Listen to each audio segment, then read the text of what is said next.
Chapter 17 of Kidnap on the California Comet by M.G. Leonard and Sam Sedgman. Chapter 17, Rocky Railroad. There you are. Uncle Nat was sat in the middle of a two-seater sofa at the centre of the sightseer lounge, a book about American railways open on his lap. I'd begun to worry you'd been left behind in Denver. Hal smiled. I was with Mason and Hadley. I'm glad you've made friends. Uncle Nat moved up so Hal could sit down. Did you read the paper? Hal said. They sent one of Marianne's teeth to her dad. You saw that? Uncle Nat sighed. I was hoping you hadn't. From their sofa, they had a panoramic view of the passing landscape. Crowding in from the rest of the train, passengers filled the seats and were standing in the aisle, testing their cameras and flicking through their guidebooks. Let's try to enjoy this bit of the journey. Uncle Nat forced a smile. The scenery is otherworldly. I don't understand why Mr. Razor doesn't just pay the ransom and get Marianne back, Hal blurted out, unable to help himself. That's what I would do, and he can afford it. It's not that simple, Uncle Nat said, lowering his voice.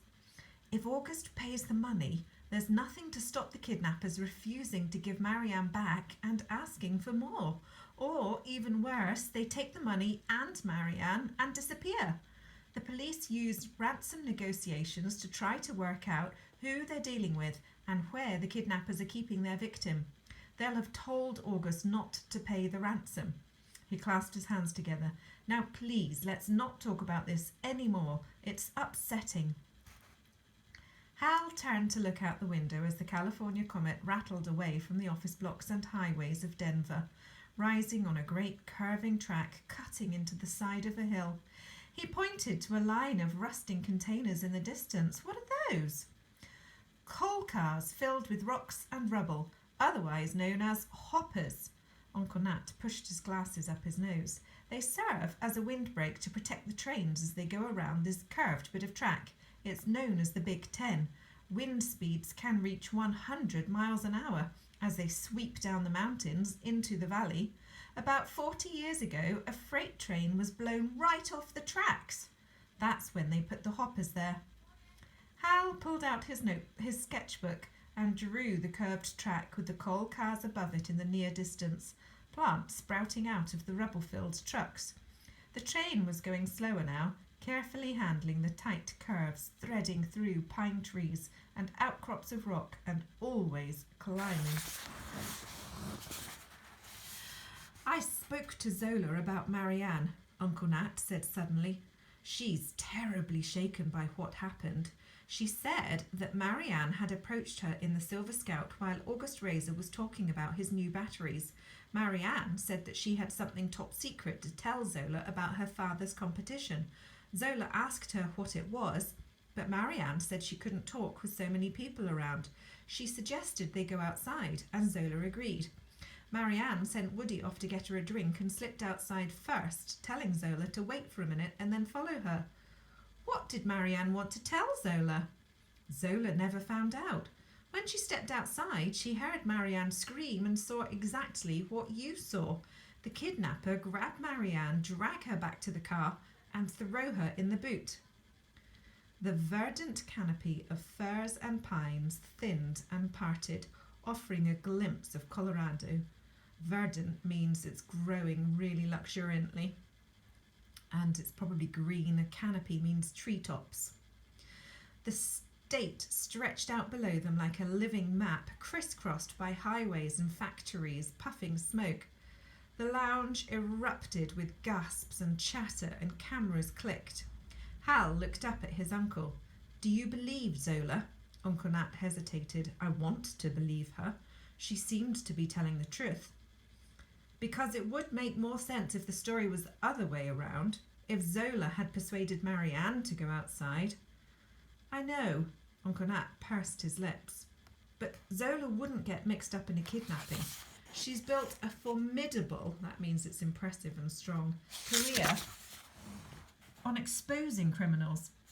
That takes hard work and guts. To then become one? But how could kidnappers have known that Marianne would come out of the Silver Scout? Woody follows her everywhere. She shouldn't have been standing out there on her own. No one could have known she would be. Indeed, Uncle Nat stared out the window. It's puzzling. The carriage was plunged into darkness. The emergency exit signs around the windows glowed green as passengers exclaimed excitedly to each other. We've entered the tunnel district, Uncle Nat explained to Hal. 28 of them cut right through the Rocky Mountains, and some are extraordinarily long. Sunlight drenched the carriage as they emerged from the tunnel, and Hal saw that a man 2 seats along was reading a newspaper. It was different from the paper he had looked at with Hadley and Mason, but it too had a picture of Marianne on the front. Like if I zoom out a bit, can you see across the double page spread there? We've got Hal's drawing of the scenery. It was an old photograph. She was younger. There were balloons behind her and a cake with candles. Staring at the image, his eyes lost focus, and he felt 2 thoughts emerge. He flicked through the pages of his sketchbook, and finding what he was looking for, jumped to his feet. Are you all right? Uncle Nat asked. Yes, I've just remembered I promised Hadley and Mason that I'd help them with their magic act, Hal babbled. I need to go. Do you believe Hal? Is that really why he's shooting up? The carriage went dark again, and Hal stood still, waiting. 2 minutes later, blinded by a flood of sunlight, he found himself standing nose to nose with Vanessa Rodriguez. Surprised, he stepped backwards, falling back into his seat. Hi, she said, with no trace of warmth. Hello, Uncle Nat replied. Miss Rodriguez, isn't it? Would you like a seat? Hal was just leaving.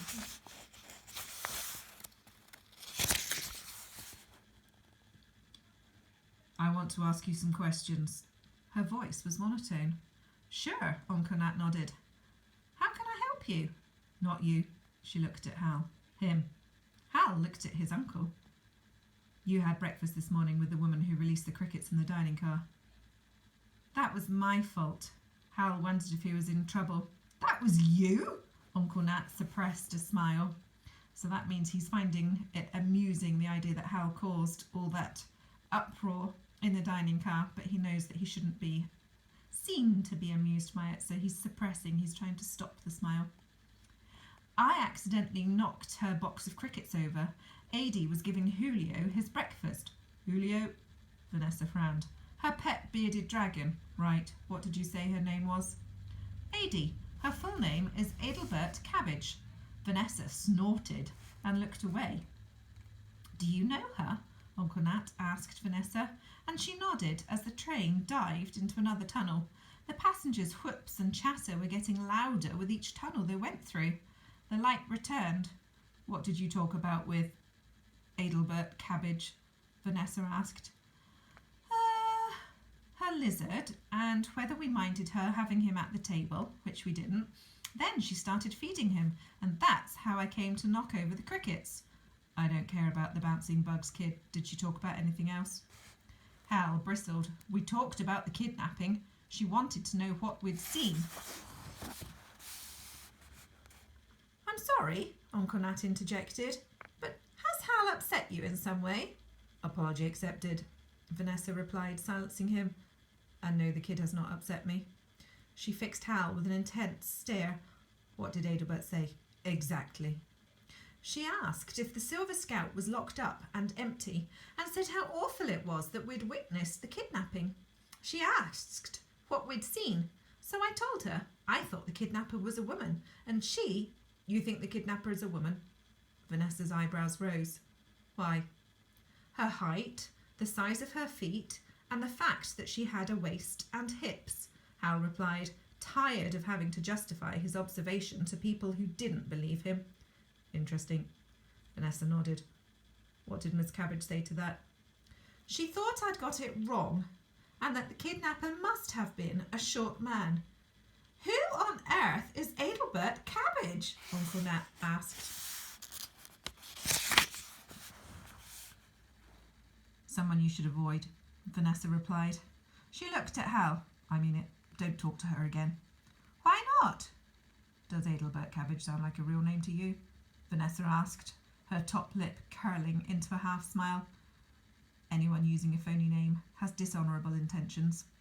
If I were you, I'd give Adelbert Cabbage and her lizard a wide berth. Everyone in the carriage wooed as the train entered another tunnel. When they came out the other side, Vanessa Rodriguez was gone. Dishonourable intentions mean you have got bad plans. Okay, that's all for today. Bye for now.